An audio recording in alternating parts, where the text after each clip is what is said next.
Sorry about that blue color, it's just kind of the way it came up there. This is number 6 from your study guide for chapter 2. So this gives me some information about a circle, and I need to figure out its equation. So what I'm going to do first is graph it. First thing I need to do is figure out how I'm going to set up my coordinate system. Notice that goes out to 7, and this goes out to 6. There's no negatives here. There could be negatives on my graph, but what I'm going to try first is to use this line here as the y-axis and this line here as the x-axis. So x and y. Alrighty. Now I need to plot these points. So this tells me the center, and this tells me that it goes through that point. So what I'm going to do is go over to 4, 6. So I'm going to count 1, 2, 3, 4, which is here, and then 1, 2, 3, 4, 5, 6, which is here. So there's my center.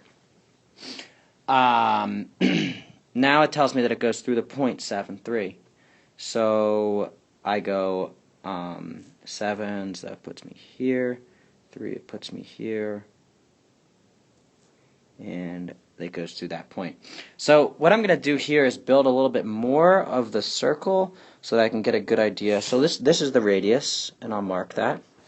But I'm going to go ahead and build a couple more points in. If I know that, notice that this is down 3 over 3 from the center.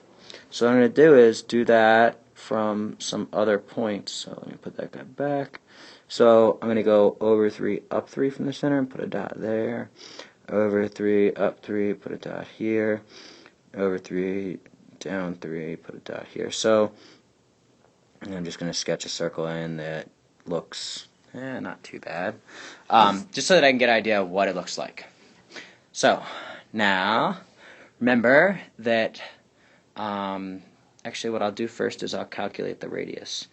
Actually remember that the equation of a circle is x minus h squared plus y minus k squared equals r squared. And it looks complicated, but remember we've talked quite a bit. We know y equals mx plus b is the equation of a line. Similarly, this is just the equation of a circle. It's y equals mx plus b for a circle. And it's really, and we talked about this a little bit in class, it's really nothing more than Pythagorean theorem. I got an a squared, a b squared, and a c squared. Anyway, let me come back to this guy. I'm going to calculate the radius by looking at this triangle here. This length is 3, and that length is 3. You may be able to use special right triangles, if you remember that from geometry. But if not, my d is equal to root 3 squared plus 3 squared, which is root 9 plus 9, which is root 18. Notice that's 2 times 9, so I can write that as 3 root 2. So that's, actually we'll call that radius, not d.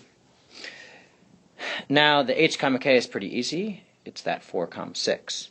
So now I'm just going to come down here and go x minus 4 squared plus y minus 6 in parentheses squared. So that's just the hk thing.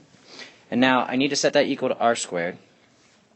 I could square that if I want to, because I know that's r. But I need to make sure I don't make any mistakes. I think it's actually easier to just square this, because that's the same thing. So what's root 18 squared? It's 18. And that's it. That's all you have to have.